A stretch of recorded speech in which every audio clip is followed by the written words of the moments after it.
या एच.एफ संकरित गायीपासून तयार होणार शुद्ध देशी जातीचं वासरू. खरं तर ही आहे भ्रूण प्रत्यारोपणाची प्रक्रिया. पशुसंवर्धन विभागाकडून ही प्रत्येक शेतकऱ्यांसाठी ही योजना किंवा आपण ज्याला सर्व्हिस म्हणतो ते अवेलेबल आहे.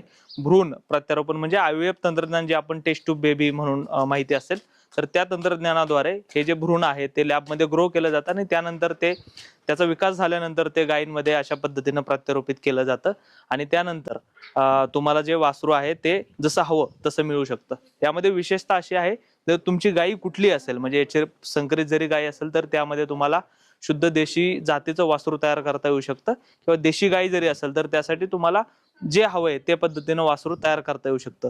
तर अशा पद्धतीनं पशुसंवर्धन विभागाकडून भ्रूण प्रत्यारोपण केलं जातं. आयव्हीएफ तंत्रज्ञानाने जे भ्रूण विकसित केले जातात आणि त्यानंतर शेतकऱ्यांसाठी ही सेवा दिली जाते. या माध्यमातून शेतकऱ्यांना हवे तसे किंवा जास्तीत जास्त दूध देणाऱ्या गायीची किंवा वासरांची निर्मिती केली जाऊ शकते.